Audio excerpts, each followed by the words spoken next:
Welcome to Ministry Mondays with Meg. I'm Meg. I know. Look, I love it when my guests are waving and they're like, "Hey."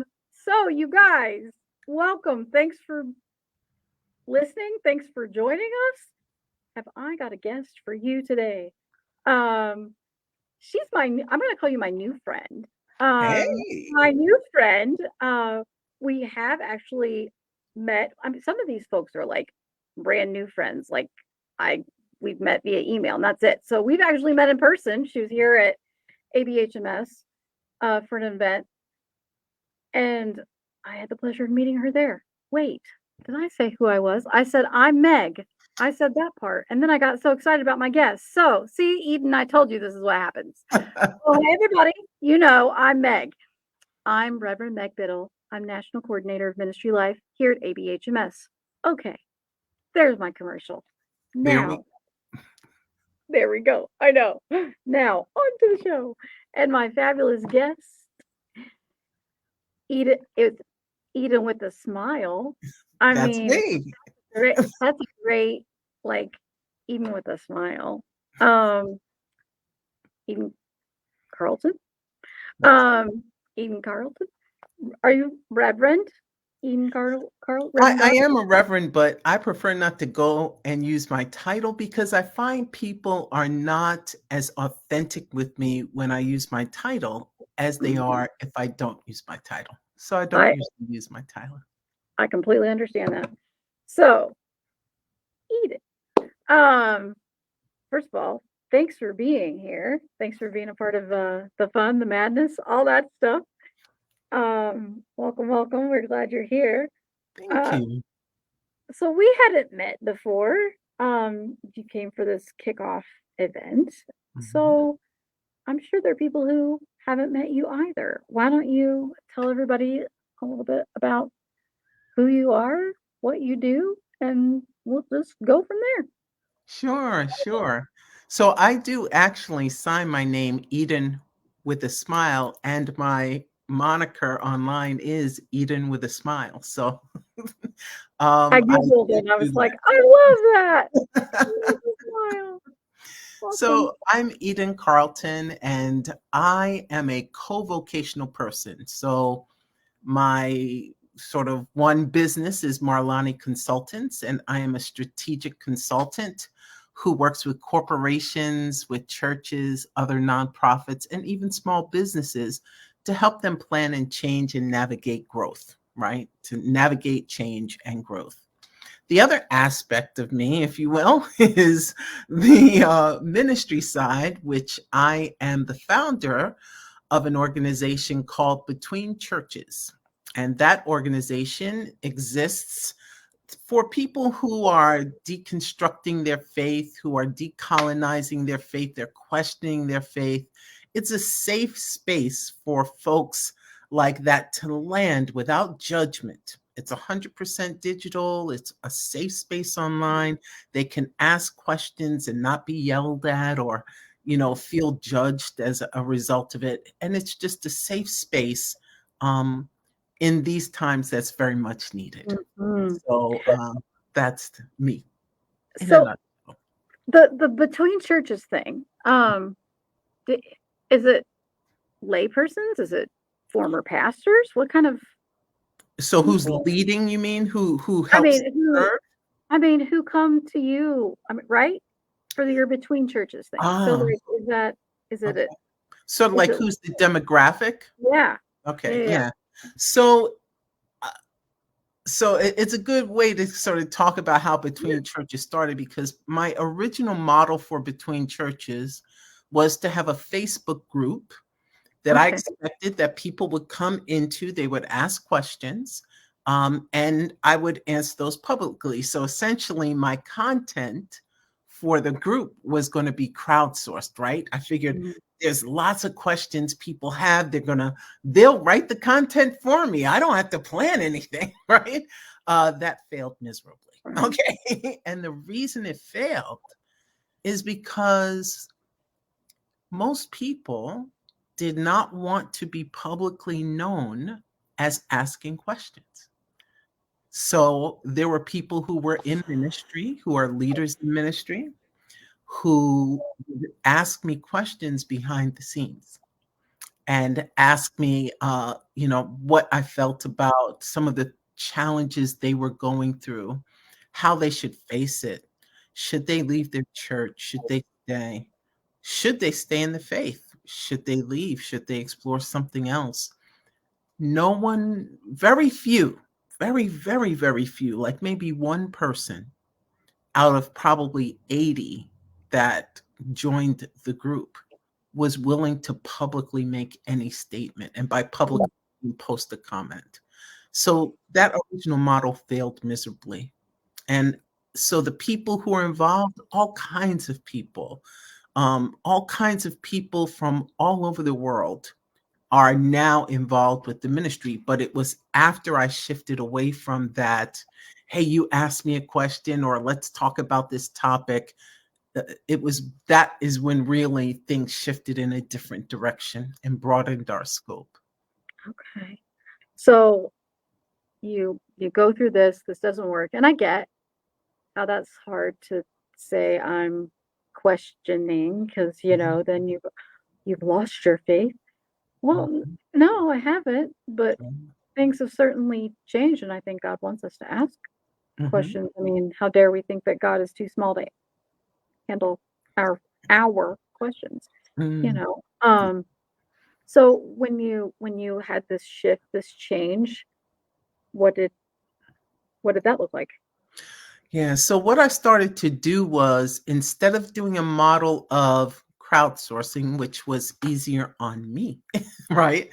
I took on um, three really tenets around between churches that I wanted to affirm people and their questions because they had been rejected or judged for so long about questioning. Leaders, some leaders might take it personally because you asked a really challenging question in a public space.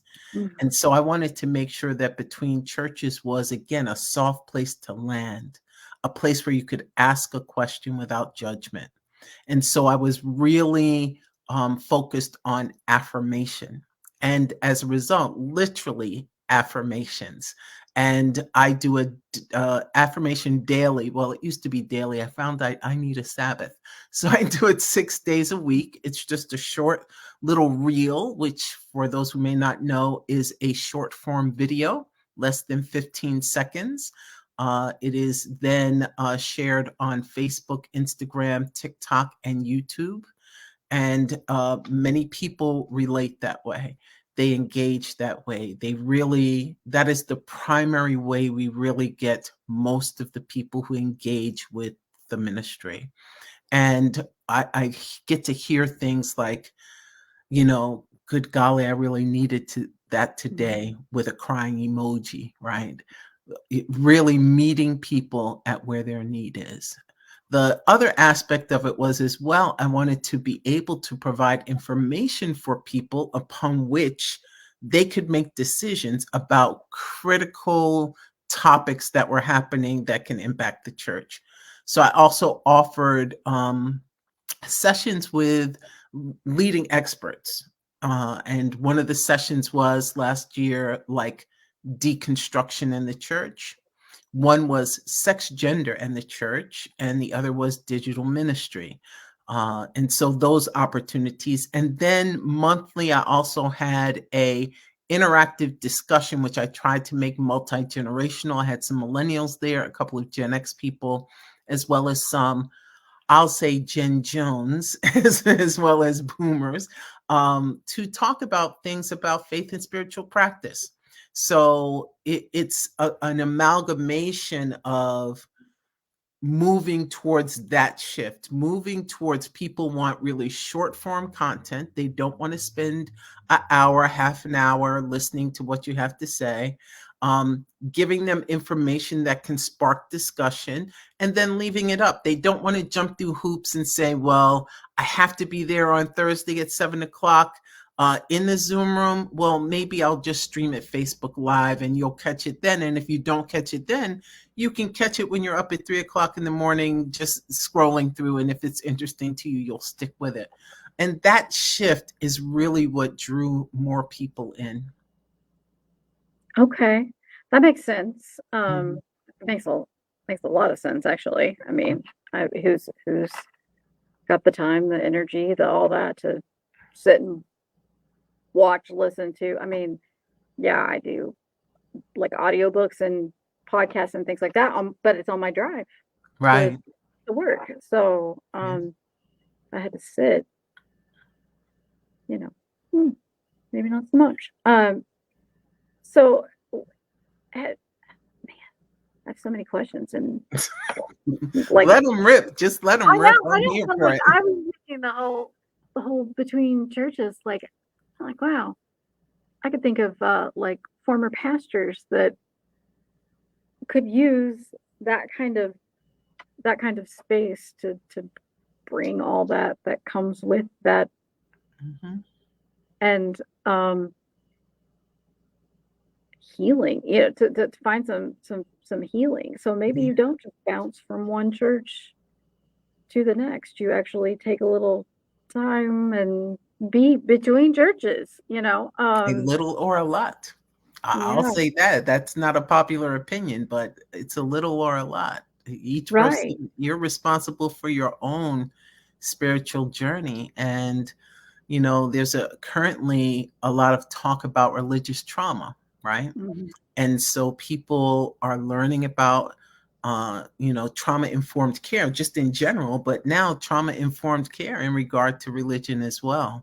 And some of the experiences that people have shared with me have been pretty challenging and pretty difficult.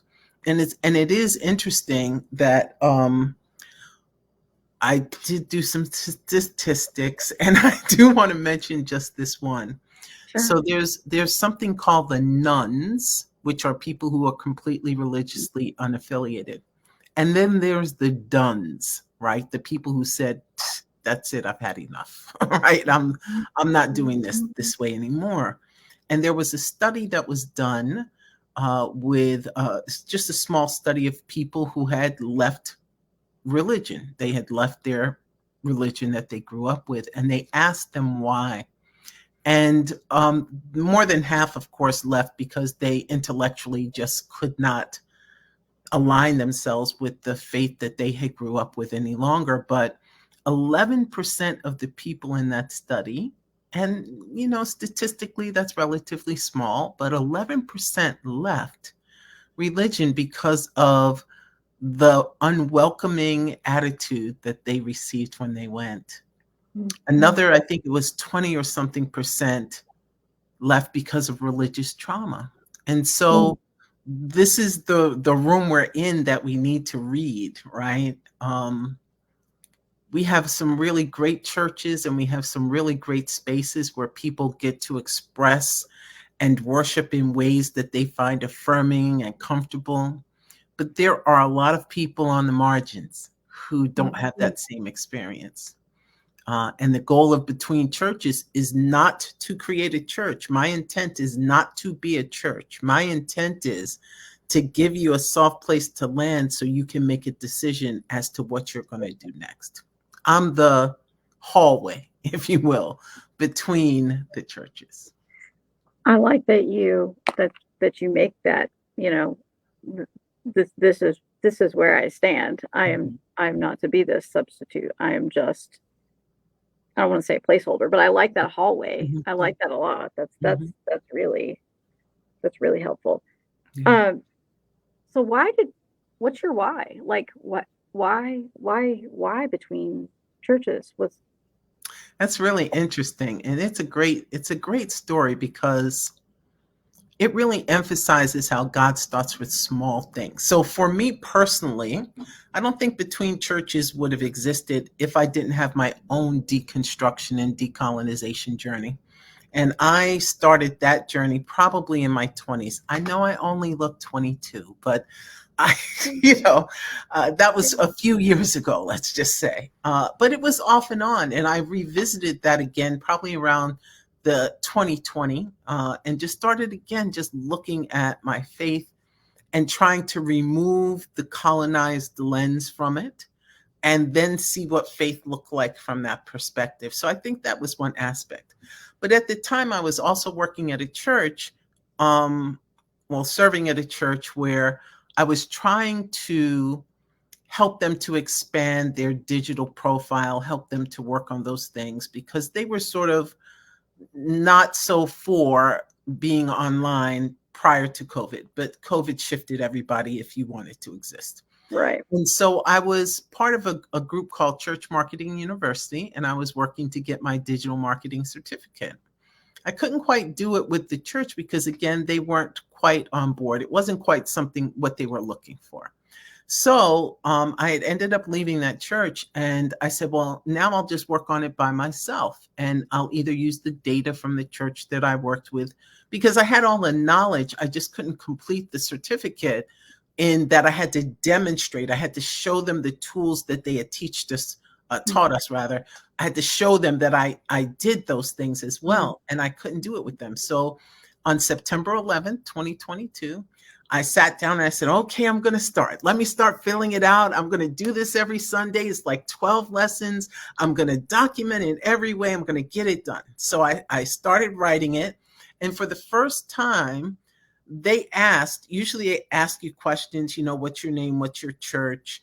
And when it came to the church, it used to be that was an optional field. Well, in this case, they said it's now required that you have to put your church down. So I said, well, what am I going to say? So I just said between churches, right? And then at that point, I had to build a website because now you've got to see why am I here? So I was asking those whys. What is this about? Why would this be happening? What is this for? And I just looked at it and I started writing and I said, well, what I said, it's a space, a safe space, someplace soft for people to land who are deconstructing, who are decolonizing their faith, who are even bored with their faith. And they don't know what to do about that. They don't know how to live in that kind of friction or conflict. And as I continued to write the words for this website I was building, God spoke to me and he said, Eden, you do know that this is really big, right? This is a big thing. Because I was trying to do a homework assignment. Okay. And that's all I was doing was homework. And he said, this is really a big thing. This is a significant thing. And I said, I just took a breath. And I said, wow, it really is. It really is. And that's really the why. That's how it came about. It was intended for one thing, but God has used it for something else. Have you had that moment where you have interacted with someone and you've been like, yeah, this has made a difference. Have you had that yet? I almost teared up because I regularly get DMs in Instagram, mostly, about people who said, I really needed to hear that today. I really needed what you said today. One person who was in a significant, difficult position emotionally, who wrote and said, it was your words that got me through. And every time I hear it, I'm moved, I'm almost on the verge of tears because these are relatively small things to do. And people they just really want to be heard. They just want to be seen. They want to be heard. There's a organization called Text in Church, and their motto is people just want to be seen, heard, and loved. And that really just sums it up. Just an opportunity to give a listening ear and a kind word to someone in a space where they are unsure of themselves and the world around them consistently tries to tell them that you're not good enough, you don't have this or you don't have that.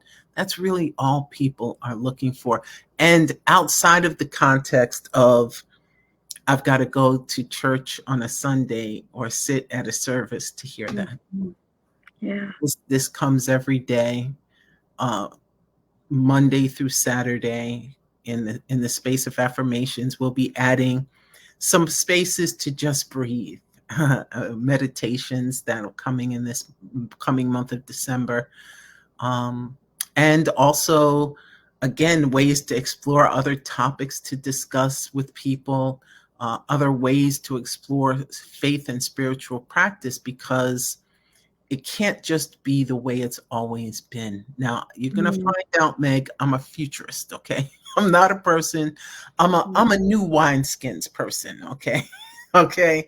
I'm a new wine and new wineskins person. And it can't just remain the way it is. If we remain only in the ways that we have consistently looked at ministry and looked at ministering to people, the church is guaranteed to die. It's some churches are already on ICU and they think they're growing because they get members in, they get a member, people to join. But in fact, if you've not shifted, it's just really a mask for your long and slow death, essentially. Yeah. We've got to. I could not agree more, really. I mean, I think the church is always going to exist in some form, but I think we're doing a great disservice by thinking that it is going to be this building with the steeple where everybody comes, because that's just... Or the large multi-purpose room that's only used twice a month, right? While there's a community around you of people who could use tutoring and spaces to do other things. Exactly. And one of the great things as well is that even with the shift, right? Even as we shift, there's a movement called the Fresh Expressions movement. I think it came out of the Methodist Church.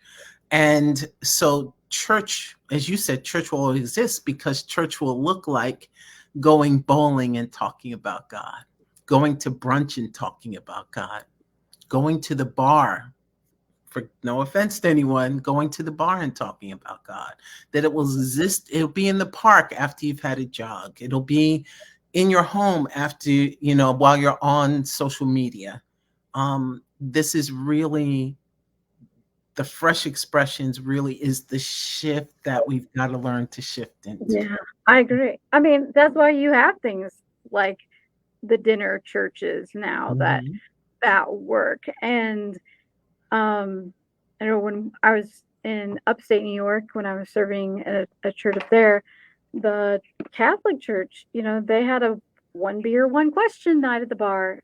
I'm not judging people with the bar and the whole lot. We're Baptists. We do what we want. And exactly. Whatever. So that's exactly, it's the whole meeting people where they are. And by that, we mean going out, because, last time I checked, Jesus didn't just sit there and be like, come on over. No. There you go. He was hanging out with the buds, right? Exactly. He was hanging out. Exactly. So, I mean, I think, I think all this is beautiful. And I think you're exactly right. Now, do you have I hope that you wouldn't need it, but I'm sure, given what I know about you, you probably do. But that, is there something in there that if somebody says something that is concerning, that you say, okay, whoa, time out, this is bigger than I can deal with, you need to go? Oh, absolutely. Yeah. I mean, I've not encountered that yet. And that's on both ends, right? Because there are people who may be in difficult situations emotionally or mentally, where it demonstrates maybe they're having suicidal thoughts or something like that. Absolutely, I'm directing you to someone else. I'm not your counselor. I'm the hallway again, right? I'm not the counselor. But there's also people who have a lot of vitriol and have some negative things to say, right? And I have ways to escort them as well. It's called blocking. Yes, Plenty yes, of it ways to is. handle that as well, because one thing I especially in the Facebook group initially, I especially was very adamant about is you will not come in and abuse someone who already felt abused, uh, leaving their church or having questions. I'm not going to allow you to do that. And that's one of my rules.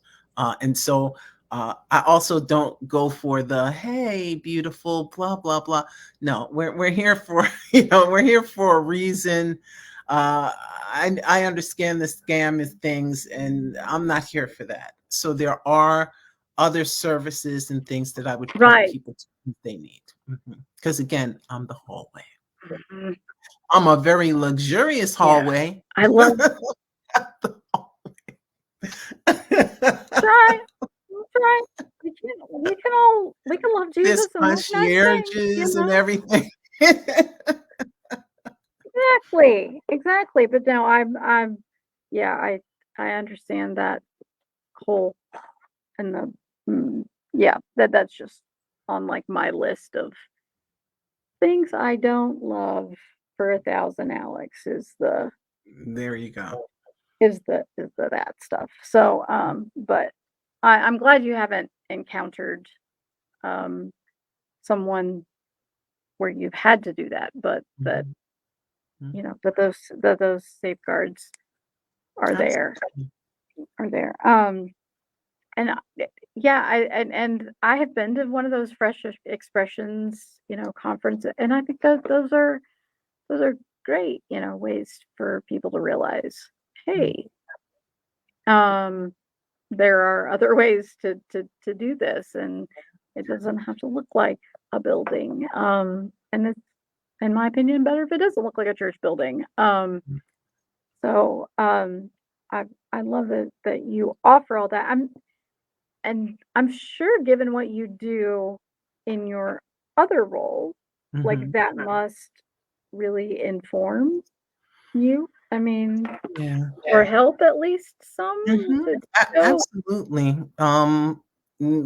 From a strategic standpoint, absolutely. From a project management standpoint, from an ability to organize and do things that will serve people's needs.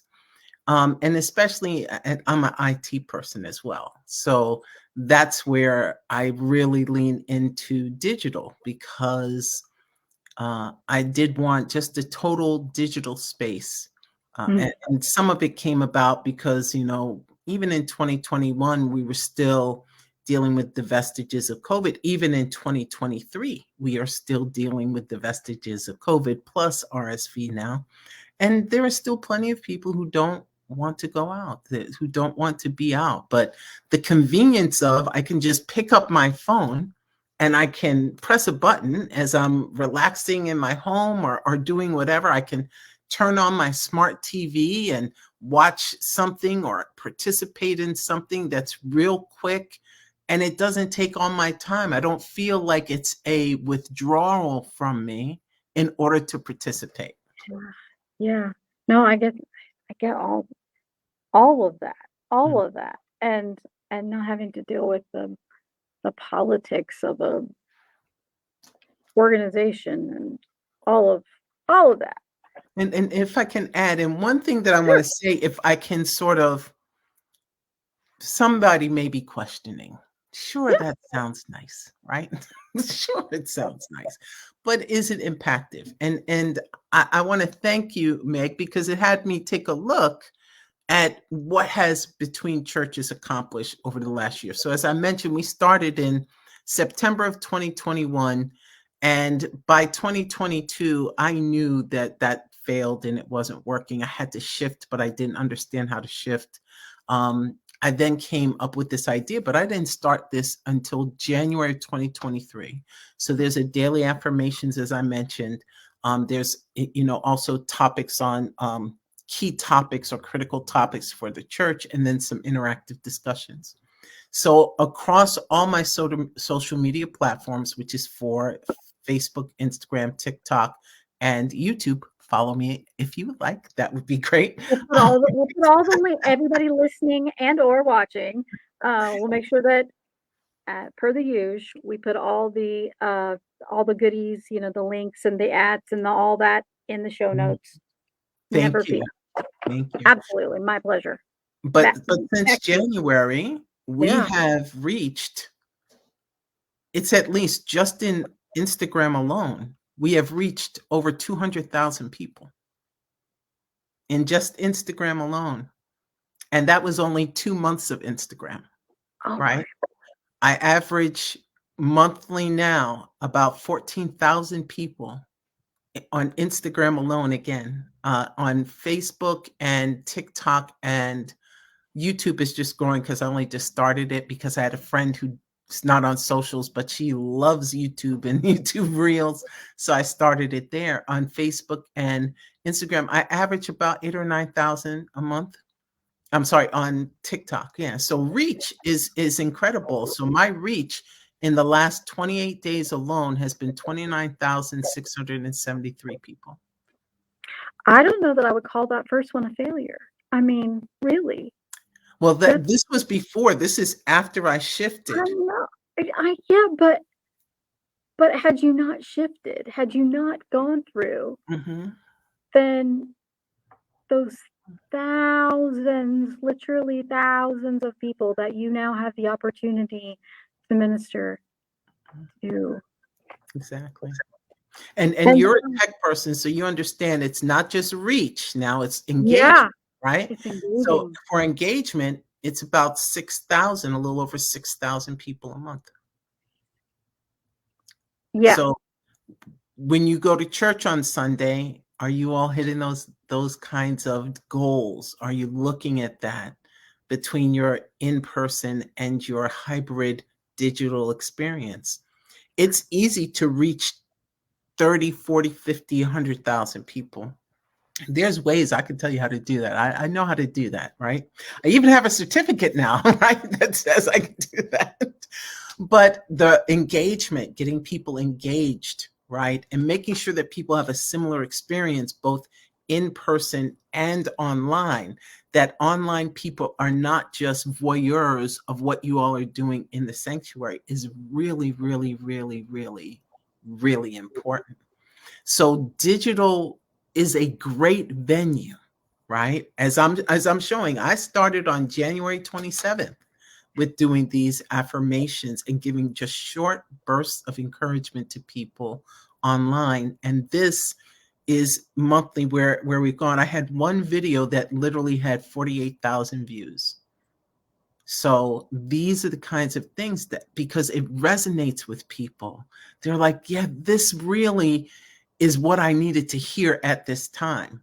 But if it comes from a space of wanting to dictate to people, they're not going to receive it. If it comes from a space of you need to get your life together, they're not going to receive it. So no. we have to even shift.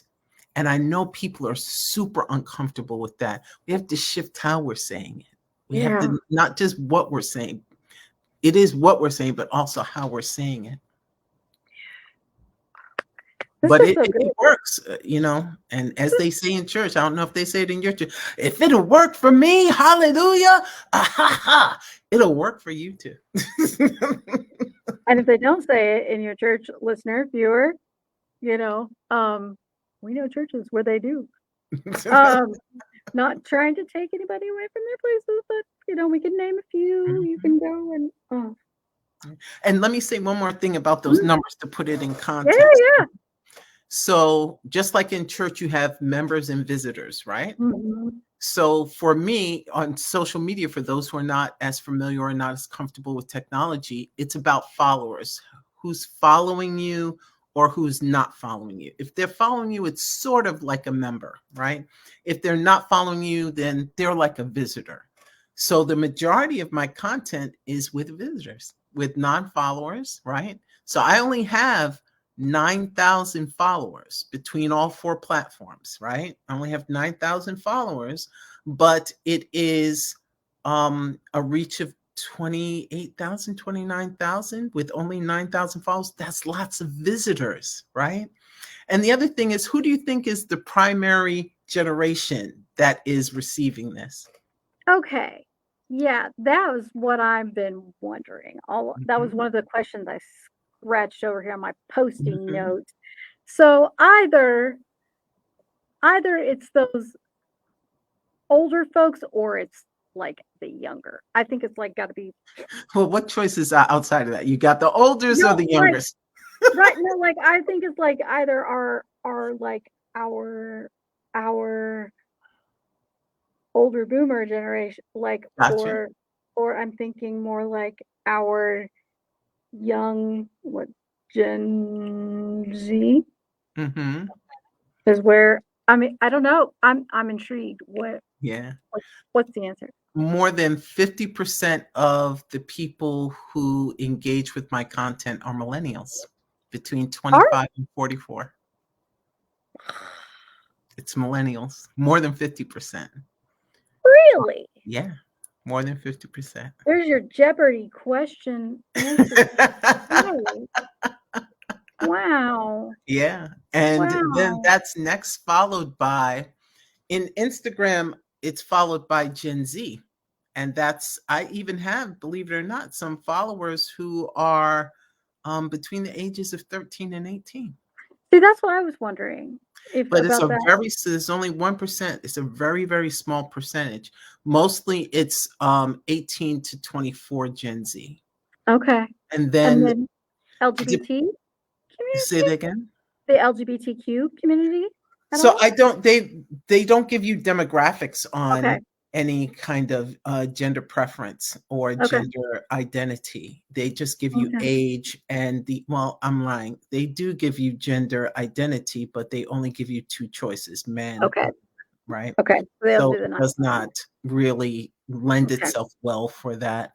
But and based on the platforms, like certain platforms are geared for people. Facebook is more boomers, IG is more millennials, TikTok is millennials and Gen Z, right? And so there you sort of have leanings into the automatic demographic of that thing. I would say boomers are the least responsive, to be And then honest. I'm the generation that everybody forgets. X. Gen X, they they they come in almost last, second to last. They don't engage much with content. I shouldn't say everybody doesn't engage with content. Millennials engage far more. Some Gen X do, but some Yeah. primarily don't. But Yeah. isn't that typical of Gen X? Gen X Yeah. is like, just leave me alone. I was left alone anyway. I'm going to do my own thing. I mean, yeah, he forgot us all of our lives. Why not? You know. Mm. That's pretty much the sentiment. I mean, it is. It is. And so it's just our, you might as well just, slap it on the t-shirt and we wear it every day and everybody just, Yeah. yeah.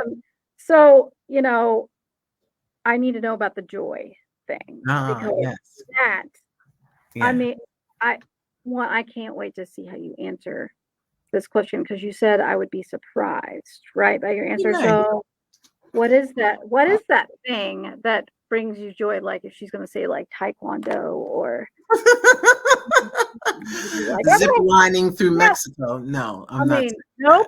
I want to. Nope. I want to live. Thank you very much. saying that. Yeah, I'll pass. I'll live vicariously through the other people for that one. Hmm. But I really find joy in so many places. So I find joy in my daughter's laugh. I find joy sitting on sand, hearing a symphony of waves, Mm. feeling a warm embrace of the sun. I find joy in music that moves me and makes me want to sing and perform concerts in the car and dance programs in my house. Those are the Mm. kinds of things I love, especially since it's been autumn, driving through areas like Valley Forge or Ridley Mm. Creek State Park and just looking at the beauty of nature. Those things all bring me joy. I look for joy all over the place, I'll tell you. I I really. can. I can tell. I really can. Uh, Folks, this is my friend Eden, And when we're done, we're going to talk a little bit more because I got ideas now. Um, Okay. I've got some ideas. So what? Anything else? Like, I mean, I know there's so much else like we could do. Like, but are we You'd leaving be here any? another hour. So go check my friend Eden Carlton, founder of Between Churches, out. I mean, we've got betweenchurches.org. We got her email address out down here, and we will make sure in our show notes that we've got all of her ats and all that stuff. And so like you might be my most famous guest thus far. Well, thank you. Thank you. I appreciate No, it. That's thank quite a compliment. you. Thank you. And I'm so grateful for you and these ministries. Your co-voc. I've never heard it as I've heard it as multi, as bi, but co-voc. I like that. They really, I feel like they really must marry together Absolutely. very well. Very well. I can't separate. I can't separate them. So we thank our watchers, our listeners for being a part of this.